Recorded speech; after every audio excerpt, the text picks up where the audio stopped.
Now, I want to share a story with you, and this is actually an article that I wrote over the weekend called All Wars Are Bankers' Wars. And I went in, I did a lot of research. It's posted to the front page of whatreallyhappened.com. I understand it's already gone viral. It's being reposted around the web. But I wanted to basically tell it to you here on the radio show. And it's a very long story. We're probably going to take the rest of the hour to do it.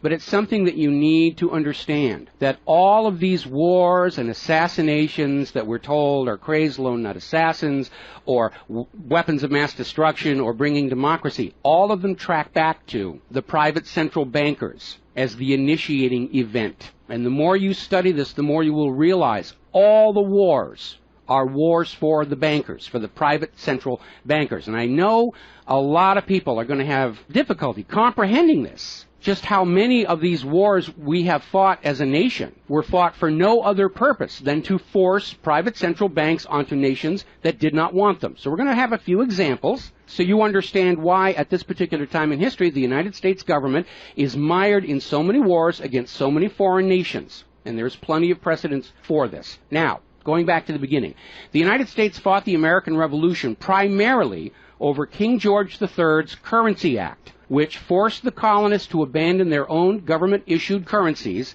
and conduct business only using printed banknotes borrowed at interest from the Bank of England. If you go back to the writings of Ben Franklin, direct quote, the refusal of King George III to allow the colonies to operate an honest money system which freed the ordinary man from the clutches of the money manipulators was probably the prime cause of the revolution. That's Ben Franklin. Now, our public schools don't teach that because you're not supposed to know that the bankers were really behind the American Revolution. After the Revolution, the United States adopted a revolutionary, radically different economic system in which the government issued its own value-based currency so that private banks couldn't skim the wealth of the people through interest-bearing banknotes. So the American Revolution was fought primarily to free the American people from King George III's Currency Act, which ordered them to conduct all business using printed banknotes borrowed at interest from the Bank of England. So the Bank of England was just, raking in wealth from the labor of the American people in exchange for ink and paper. And that fueled the anger that led to the American Revolution. Your public schools don't spend a lot of time on that, but that was really what it was all about. So the revolution was over, the United States was born, but the private bankers are nothing if not dedicated to their schemes to acquire other people's wealth, and they knew full well how easy it is to corrupt a nation's leaders. Now, just 1 year after Mayor Amschel Rothschild had uttered his infamous, "Let me issue and control the nation's money, and I care not who makes the laws," private bankers succeeded in setting up a new private central bank called the First Bank of the United States, largely through the efforts of the Rothschilds' chief supporter in the United States, Alexander Hamilton. Now, this First Bank of the United States was founded in 1791, and by the end of its 20-year charter, the First Bank of the United States had almost ruined the nation's economy while enriching the bank's owners. As a result, Congress refused to renew the charter and signaled their intention to go back to a state-issued, value-based currency on which the people paid no interest at all to any banker. This resulted in a threat from Nathan Mayer Rothschild against the U.S. government. Quote, "Either the application for renewal of the charter is granted, or the United States will find itself involved in a most disastrous war." End quote. Congress still refused to renew the charter for the First Bank of the United States, whereupon Nathan Mayer Rothschild railed, quote, "Teach those impudent Americans a lesson. Bring them back to colonial status." End quote. Financed by the Rothschild-controlled Bank of England, Britain then launched the War of 1812 to recolonize the United States and force them back into the slavery of the Bank of England's banknotes, or to plunge the United States into so much debt they would be forced to accept a new private central bank. And the plan worked. Even though the United States won the War of 1812, Congress was forced to grant a new charter for yet another private bank, issuing the public currency as loans at interest, the Second Bank of the United States. Once again, private bankers were in control of the nation's money supplied and cared not who made the laws or how many British or American soldiers had to die for it. So once again, the nation was plunged into debt, unemployment, poverty by the predations of the private central bank, and in 1832, Andrew Jackson successfully campaigned for his second term as president under the slogan, "Jackson and no bank." True to his word, Jackson succeeded in blocking the renewal of the charter for the Second Bank of the United States of America. And this was where that famous quote came from Andrew Jackson. Quote, "Gentlemen, I too have been a close observer of the doings of the Bank of the United States. I have had men watching you for a long time, and I am convinced that you've used the funds of the banks to speculate in the breadstuffs of the country. When you won, you divided the profits amongst you, and when you lost, you charged it to the bank. You tell me that if I take the deposits from the bank and annul the charter, I shall ruin 10,000 families. That may be true, gentlemen, but that is your sin. Should I let you go on, you will ruin 50,000 families, and that would be my sin. You are a den of vipers and thieves. I've determined to rout you out, and by the eternal God, I will rout you out. End quote. Andrew Jackson. Shortly after the charter for the Second Bank of the United States expired, there was an assassination attempt on Andrew Jackson, and it failed when both pistols used by the assassin, Richard Lawrence, failed to fire. Later on, Lawrence explained the motive for the assassination by saying that with President Jackson dead, money would be more plenty. So it was an assassination motivated by the interests of the bankers. Now, our public school system is as subservient to the bankers' wishes to keep certain history from you, just as the corporate media is subservient to Monsanto's wishes to keep the dangers of GMOs from you, and the global warming cult's wishes to conceal from you the fact that Earth has actually been cooling for the last 16 years. So it should probably be no surprise that the financial dimension of the Civil War are not well known to the average American. It's portrayed in our history books and our popular media as an internal dispute over slavery, but in fact it was a war with global implications. When the Confederacy seceded from the United States, the bankers once again saw the opportunity for a rich harvest of debt and offered to fund Lincoln's efforts to bring the South back into the Union at 30% interest. Lincoln remarked that he would not free the black man by enslaving the white man to the bankers, and using his authority as president, issued a new government currency, the greenback. This was a direct threat to the wealth and power of the central bankers, who quickly responded. This is a quote from the London Times following Lincoln's issuance of the greenbacks. Quote, "If this mischievous financial policy, which has its origin in North America, shall become indurated down to a fixture, then that government will furnish its own money without cost. It will pay off debts and be without debt. It will have all the money necessary to carry on its commerce. It will become prosperous without precedent in the history of the world. The brains and wealth of all countries will go to North America. That country must be destroyed, or it will destroy every monarchy on the globe." So, goaded by the private bankers, much of Europe supported the Confederacy against the Union, with the expectation that victory over Lincoln would mean the end of the greenback. France and Britain seriously considered an outright invasion on the United States in support of the Confederacy, but they were held at bay by Russia. A little bit of history most Americans don't understand. Russia came to the aid of Lincoln's Union during this crisis. Now, at that time, Russia had just ended their serfdom system, and they had a state central bank similar to the system the United States had been founded on. Now, free of European intervention, the Union won the war, and Lincoln announced his intention to go on issuing the greenbacks. Following Lincoln's assassination, the greenbacks were pulled from circulation, and the American people forced to go back to an economy based on banknotes borrowed at interest from the private bankers. So finally, in 1913, the private central bankers of Europe, in particular the Rothschilds of Great Britain, the Warburgs of Germany, met with their American financial collaborators on Jekyll Island, Georgia, to form a new banking cartel with the express purpose of forming the Third Bank of the United States, with the aim of placing complete control of the United States money supply once again under the control of private bankers. Owing to hostility over the previous banks of the United States, the name of this third bank was changed to the Federal Reserve, in order to grant the new bank a quasi-governmental image. But in fact, it is a privately owned bank. It's no more federal than Federal Express. In fact, last year, the Federal Reserve successfully rebuffed a Freedom of Information lawsuit by Bloomberg News on the grounds that as a private banking corporation, and not actually a part of the U.S. government, the Freedom of Information Act did not apply to the operators of the Federal Reserve. So 1913 proved to be a transformative year for the nation's economy. First, with Congress' passage of the 16th Income Tax Amendment and the false claim it had been ratified. Here's another direct quote. "I think if you were to go back and try and find and review the ratification for the 16th Amendment, which was the internal revenue, the income tax, I think if you went back and examined that carefully, you would find that a sufficient number of states never ratified that amendment," end quote. That's U.S. District Court Judge James C. Fox in Sullivan versus United States, 2003. Later that same year, 1913, and apparently unwilling to risk another questionable amendment, Congress passed the Federal Reserve Act over the Christmas holiday in 1913, while members of Congress opposed to the measure were at home. This was a very underhanded deal, as the Constitution explicitly vests Congress with the authority to issue the public currency, does not authorize its delegation, and thus would have required a new amendment to transfer that authority to a private bank. But pass it, Congress did, and President Woodrow Wilson signed it as he promised the bankers he would in exchange for generous campaign contributions. Now, President Wilson later regretted that decision. You've probably heard this quote before, but you're going to get it again. Quote, "I am a most unhappy man. I have unwittingly ruined my country. A great industrial nation is now controlled by its system of credit. We are no longer a government by free opinion, no longer a government by conviction and the vote of the majority, but a government by the opinion and duress of a small group of dominant men." That was Woodrow Wilson writing in 1919.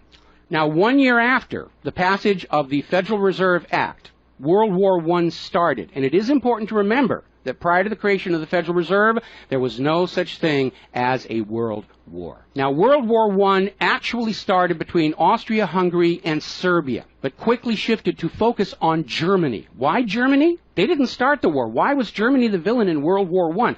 Well, the real reason was their industrial capacity was seen as an economic threat to Great Britain. Great Britain's pound was already in decline at the time because too much economic emphasis was on banking and finance, and not enough was on agricultural development, industrial development, and infrastructure. It's very much like the situation we have in the United States right now. All the financial operatives, they want to play the Wall Street games, and other parts of the economy are being neglected. We've lost a great deal of our manufacturing. We're not the agricultural exporter we used to be because everybody's over there at Wall Street playing in that giant open-air casino. Now, pre-war Germany did have a private central bank, but it was under strict control by the German government to keep inflation at reasonable levels and to make sure that all of the German economy was being properly funded, just like Putin did with their central bank about a month ago. Under government control by the German government, investment was guaranteed to internal economic development, and as a result, Germany had become a major manufacturing technological power. They were exporting products that Great Britain could not compete with. So in the media of the day, Germany was portrayed as the main opponent of World War I. And not just defeated, it was flattened. Now, following the Treaty of Versailles, Germany was ordered to pay the war costs of all the participating nations, even though Germany had not started that war. This amounted to 3 times the value of all of Germany itself. Germany's private central bank, to which the German government had gone deeply into debt to pay the cost of the wars, was allowed to break free of government control. That led to the massive inflation of the Weimar Republic, followed, permanently trapping the German people in endless debt. And money speculators were running rampant, and it led to these situations where you had literally a whole basket full of paper notes to get a loaf of bread. Now, when the Weimar Republic collapsed economically, it opened the door for the National Socialists to take power. Their first financial move was to issue their own state currency, which was not borrowed from private central banks. It was based on a unit of value, not a unit of debt. Freed from having to pay interest on the money in circulation, Germany blossomed and quickly began to rebuild its industry. It was an amazing transformation to see. The media called it the German miracle. Time magazine lionized Hitler for the amazing improvement of life for the German people and the explosion of German industry, and they even named him Time magazine's Man of the Year in 1938. And then once again, Germany's prosperity and freedom from a private central bank loaning the public currency at interest became a threat to other nations and other powers. I have a couple of quotes here from Winston Churchill that tells you what was really going through the minds of Europe in the years leading up to World War II. Quote, "Should Germany merchandise again," which means do business, "should Germany merchandise again in the next 50 years, we have led this war, World War I, in vain." That was Winston Churchill writing in the Times in 1919. Another quote, quote, "We will force this war upon Hitler if he wants it or not," end quote. Winston Churchill in a 1936 radio broadcast. Quote, "Germany becomes too powerful. We have to crush it," end quote. Winston Churchill in November 1936 speaking to U.S. General Robert Wood. Quote, "This war is an English war, and its goal is the destruction of Germany." Winston Churchill, autumn 1939 broadcast. So it was all about economics and profitability. Now, Germany's state-issued value-based currency was also a direct threat to the wealth and power of the private central banks around the world. And as early as 1933, they started to organize a global boycott against Germany to strangle this upstart ruler who thought he could run his nation without a private central bank.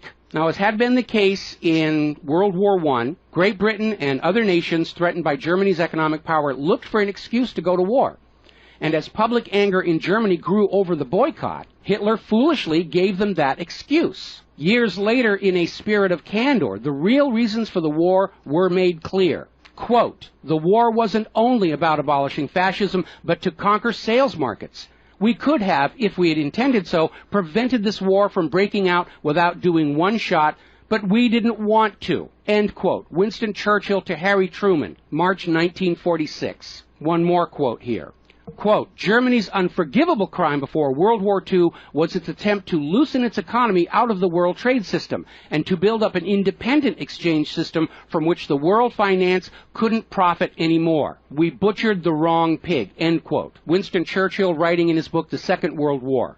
Now, a little side note, we're going to actually step back in time to the years before World War II. A little bit of history a lot of Americans are still completely unaware of. And it involves a gentleman by the name of Marine Corps Major General Smedley Butler. In 1933, Wall Street bankers and financiers had bankrolled the successful rise to power of Hitler and Mussolini. Brown Brothers Harriman in New York, and they're still there. I saw them when I was there for the 9/11 anniversary. They were financing Hitler right up to the day war was declared with Germany. And these Wall Street financiers decided that a fascist dictatorship in the United States, based on the one Mussolini had in Italy, was going to be far better for their business interests than Roosevelt's New Deal, which threatened massive wealth redistribution to recapitalize the working and middle classes of America. So the Wall Street tycoons recruited General Butler to lead the overthrow of the U.S. government and install a Secretary of General Affairs who would be answerable to Wall Street and not the people, would crush social unrest and shut down all the labor unions. General Butler pretended to go along with the scheme, but then exposed the plot to Congress.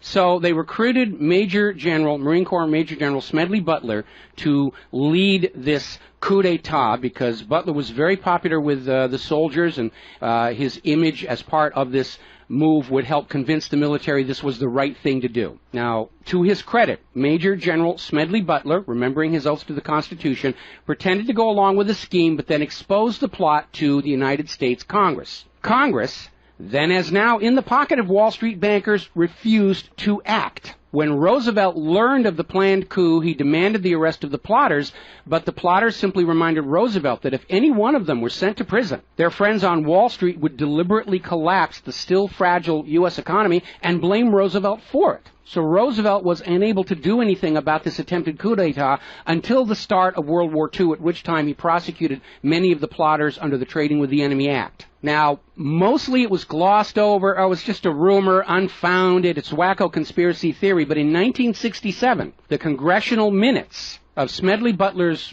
revelation to Congress of the coup were finally released to the public. You ever see this movie, 7 Days in May, Kirk Douglas and Burt Lancaster, about an attempted military takeover of the United States of America? It was based loosely on this story. But of course, in the movie, the bankers being behind the Burt Lancaster character was completely removed from the script here.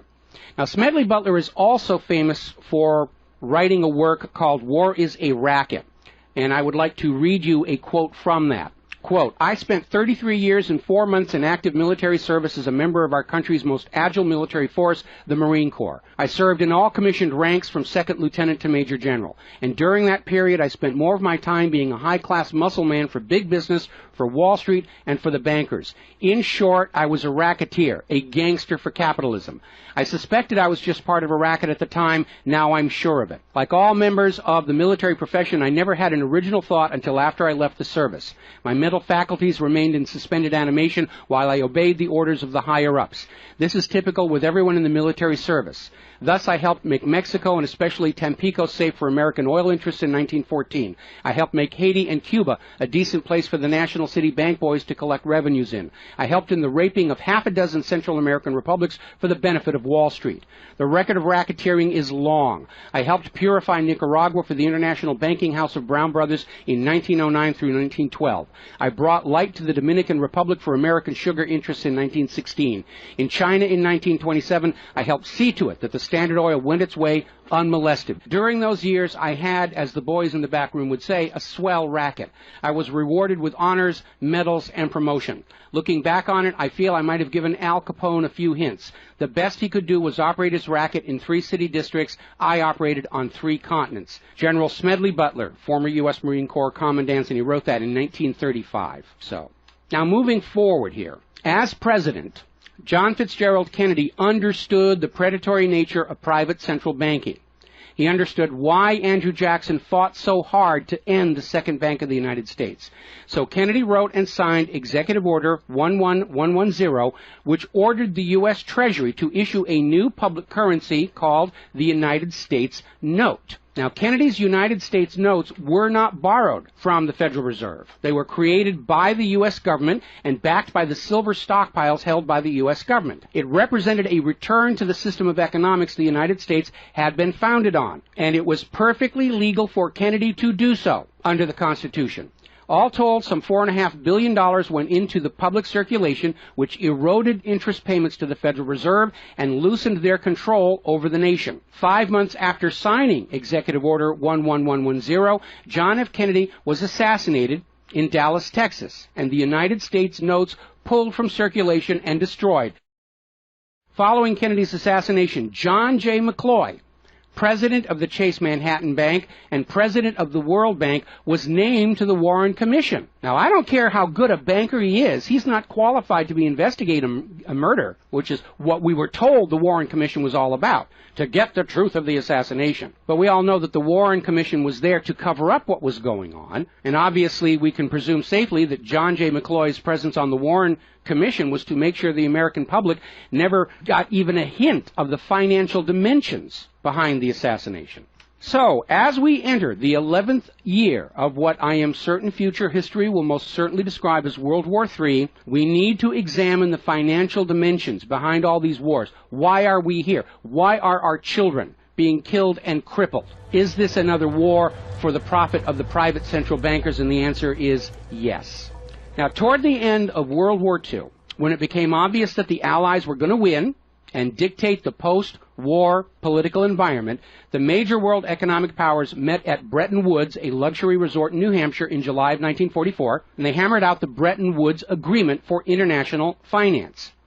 The British pound lost its position as the global trade and reserve currency to the U.S. dollar. There are indications this was part of the price demanded by Roosevelt in exchange for the U.S. entry into the war. Now, absent the economic advantages of being the world's go-to currency, Britain was forced to nationalize their Bank of England in 1946.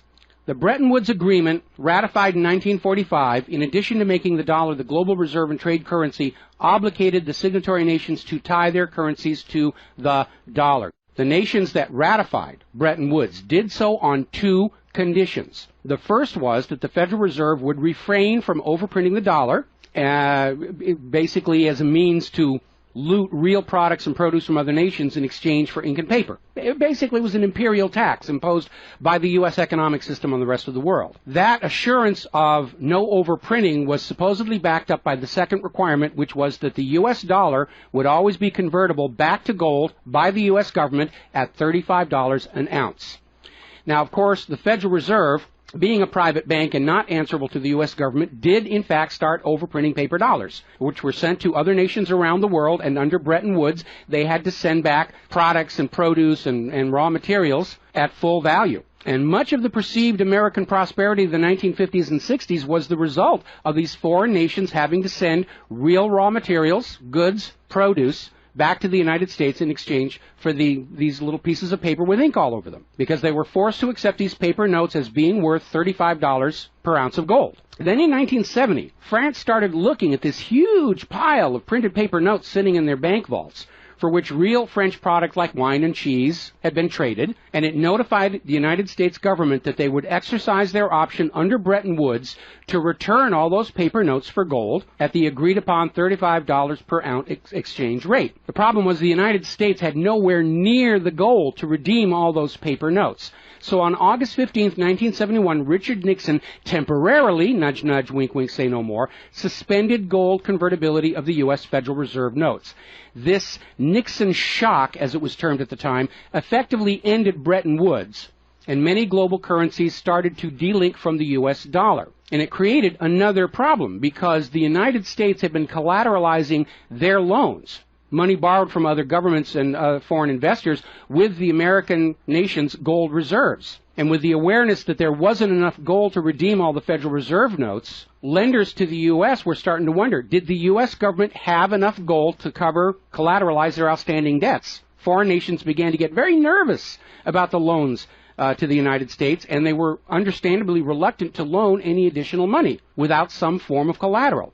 So what Richard Nixon did is he founded the environmental movement with the EPA and its various programs like wilderness zones and roadless areas and heritage rivers, wetlands, and all these other little different programs which all took vast areas of public lands and made them off limits to the American people, who are technically the owner of all those lands. But Nixon had no concern for the environment, and the real purpose of this land grab, under the guise of the environment, was to pledge those pristine lands and their vast mineral resources as collateral on the outstanding national debt. The multitude of all these different programs was simply to conceal the scale of the land grab and collateralization of the American people's heritage. And it actually today covers almost 25% of the entire nation, is now locked up by these EPA programs and pledged as collateral on government borrowing. Now, with open lands, available lands for collateralization already in short supply, the U.S. government embarked on a new program to shore up sagging international demand for the dollar. The United States approached the world's oil-producing nations, mostly in the Middle East, and offered them a deal. In exchange for only selling their oil for dollars, the United States would guarantee the military safety of those oil-rich nations. The oil-rich nations would agree to spend and invest their U.S. paper dollars inside the United States, particularly in U.S. Treasury bonds, which would be redeemable through future generations of U.S. taxpayers. The concept was labeled the petrodollar. In effect, the United States, no longer able to back the dollar with gold, was now backing it with oil, other people's oil. And that necessity to keep control over those oil nations to prop up the dollar has dominated America's foreign policy in the region ever since. But as America's manufacturing and agriculture has declined, the oil-producing nations faced a dilemma. Like France, they've got piles and piles of these paper notes and treasury bonds piling up in their vaults, and there really wasn't all that much except real estate they wanted to buy from the United States of America. Europe's cars and aircraft were superior and less costly. In more recent times, America's experiment with GMO food crops has led a lot of nations to simply avoid buying U.S. agricultural exports. Israel's constant belligerence against its neighbors has caused the oil-producing nations to wonder if the U.S. could actually keep their end of the petrodollar arrangement. So oil-producing nations started to talk of selling their oil for whatever currency the purchasers wanted to pay. Iraq, already somewhat hostile to the United States following Desert Storm, demanded the right to sell their oil for euros in 2000. In 2002, the United Nations agreed that Iraq had a right to sell their oil for euros under the Oil for Food program. 1 year later, 2003, the United States reinvaded Iraq, lynched Saddam Hussein, and placed Iraq's oil back on the world market, only available for U.S. dollars. Now, the clear U.S. policy shift following 9/11, away from at least attempting to appear to be an impartial broker of peace in the Mideast to one of unquestioned support for Israel's aggressions, only further eroded confidence in the petrodollar deal, and even more oil-producing nations started openly talking of trading their oil for other global currencies. So over in Libya, Muammar Gaddafi had instituted a state central bank and a value-based trade currency, the gold dinar. Gaddafi then announced that Libya's oil was for sale, but only for the gold dinar. Other African nations, seeing the rise of the gold dinar and the euro, even as the U.S. dollar continued its inflation-driven decline, flocked to the new Libyan currency for trade. This move had the potential to seriously undermine the global hegemony of the dollar. French President Nicolas Sarkozy reportedly went so far as to call Libya a threat to the financial security of the world. So the United States invaded Libya under the guise of supporting a popular rebellion. They brutally murdered Gaddafi, apparently because the object lesson of Saddam's lynching had not been enough of a message, imposed a private central bank, and returned Libya's oil output to dollars only. The gold that was supposed to be made into the gold dinars, as of the last report I could find, unaccounted for. Now, according to General Wesley Clark, the master plan for the dollarification of the world's oil nations included 7 targets: Iraq, Syria, Lebanon, Libya, Somalia, Sudan, and Iran. Venezuela, which has started selling their oil to China for the yuan, seems to be a late addition. What is notable about those original 7 nations targeted by the U.S. is that none of them are members of the Bank of International Settlements. This is the private central banker's private central bank located in Switzerland. That meant that those 7 targeted nations were deciding for themselves how to run their nation's economies rather than submitting to the international private central bankers. Now, of course, the bankers' gun sights are on Iran, which dares to have a government central bank and sell their oil for whatever currency they choose. The war agenda for Iran is, as always, to force Iran's oil to be sold only for dollars and to force them to accept a privately owned central bank. Now, you have been raised by a public school system and a media that constantly assures you that the reasons for all these wars and assassinations are many and varied. We're bringing democracy to the conquered lands. We hear that a lot. When actually the U.S. hasn't. The usual result of a U.S. overthrow is the imposition of a pro-business, pro-Wall Street, pro-U.S. dictatorship. Good example, the 1953 CIA overthrow of Iran's democratically elected government of Mohammad Mossadegh and the imposition of the Shah. Or the 1973 CIA overthrow of Chile's elected government of President Salvador Allende and the imposition of the dictator Augusto Pinochet. Another one of the excuses we'll get is we have to save the people from a cruel oppressor. That's the one they're using in Syria right now. Revenge for 9/11. That was a big one going into Iraq. And then later on, President Bush was caught on video saying, no, Iraq had nothing to do with 9/11. And behind all of them, that tired, worn-out, catch-all excuse for invasion, weapons of mass destruction. Assassinations are always passed off as crazed lone nuts to obscure the real agenda. And the real agenda of the bankers is very simple. It is enslavement of the people by creation of a false sense of obligation. Now, that obligation is false because the private central banking system by design creates more debt than money with which to pay the debt. There is no way out the way it's set up. It's impossible to escape as long as you're playing by their rules. And you need to understand, private central banking is not science. It is a religion. It's a set of arbitrary rules created to benefit the priesthood, meaning the bankers, and it is supported only because people believe this is the way it's supposed to be.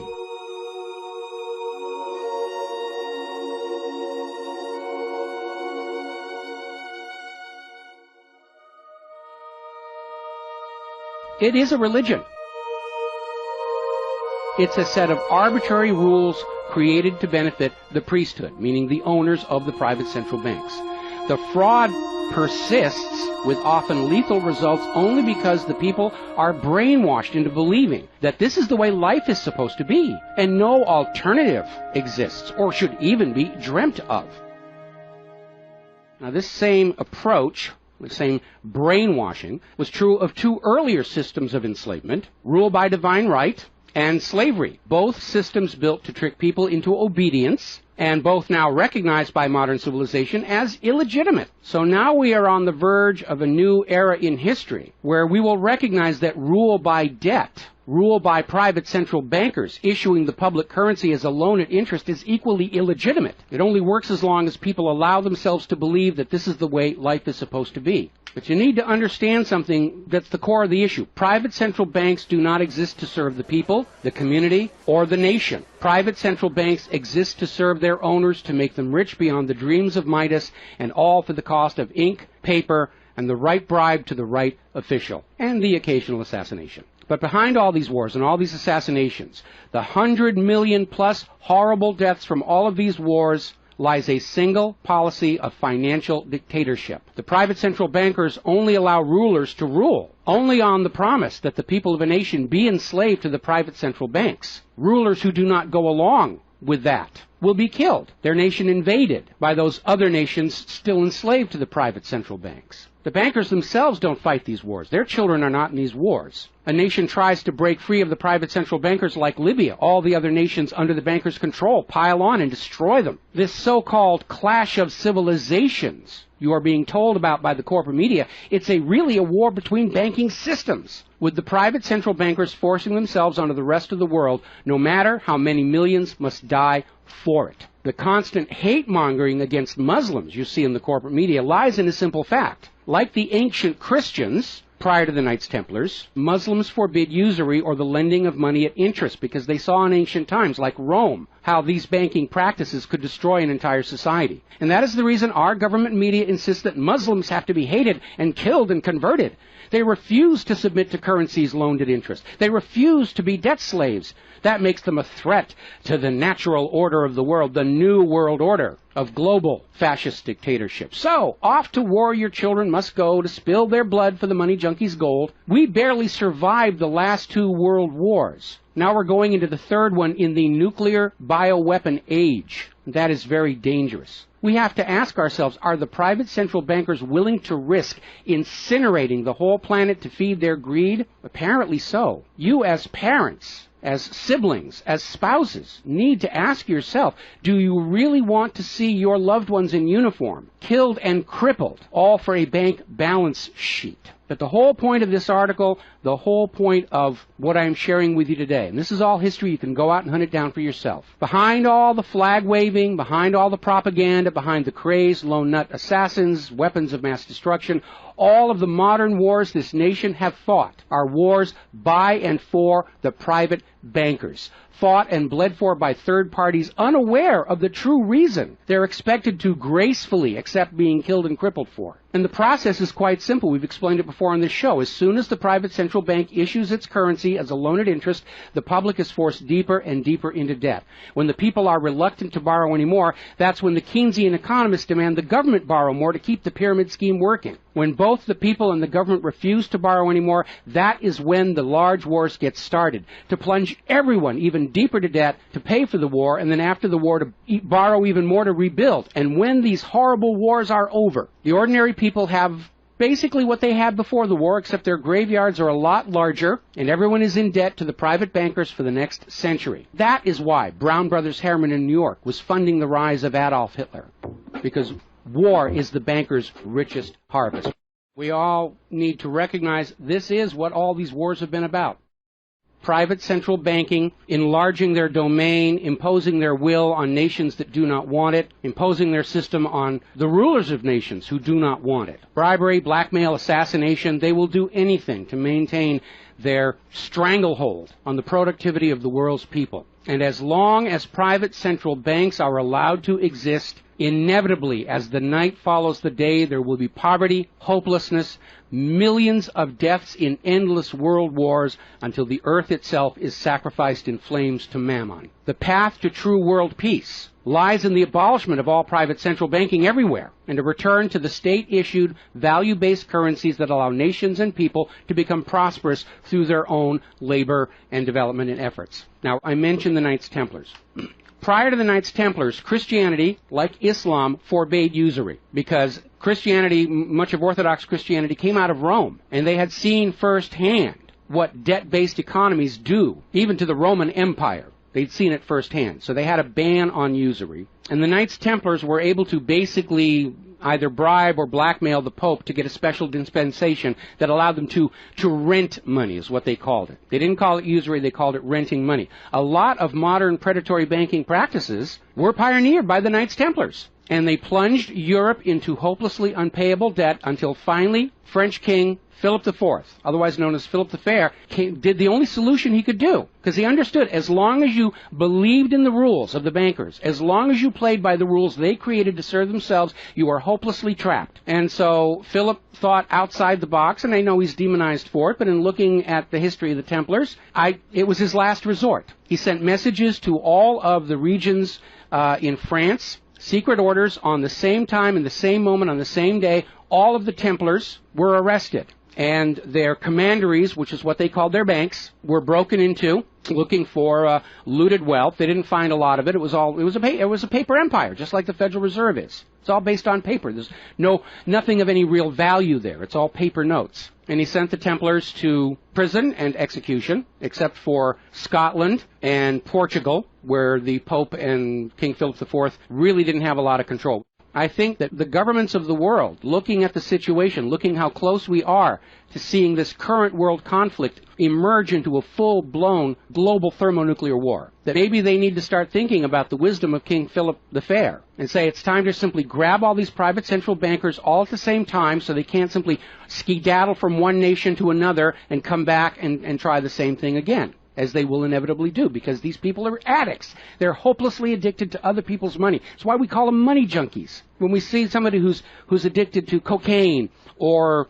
methamphetamine or heroin, and we can easily see how they're destroying their home and community around them. Now we need to look at these money addicts and look at how they're destroying the entire world around them. And it's time for an intervention. It's time for us to become private central banking heretics, to stop believing that this is the way life is supposed to be, because it isn't. It isn't even the way the United States was actually started. And they're trying as hard. Look at the destruction of our nation. We used to be the world's greatest nation. Now the most generous estimate is we're down to number 16 and still falling. And yet, despite the destruction to our nation, its infrastructure, its children, its quality of medical care, the quality of its manufacturing output, we still are compelled somehow to go out and force this same banking system onto the rest of the world at the point of a bayonet. Does that make any sense at all? Not to a rational human being. To a money junkie, yeah, it's perfect. But we're really at a crisis point in history. And the first step to resolving that crisis, to not let it go any further into a potential nuclear war, is to recognize that private central banking, ruled by manufactured illusion of debt, is no more legitimate a system of governance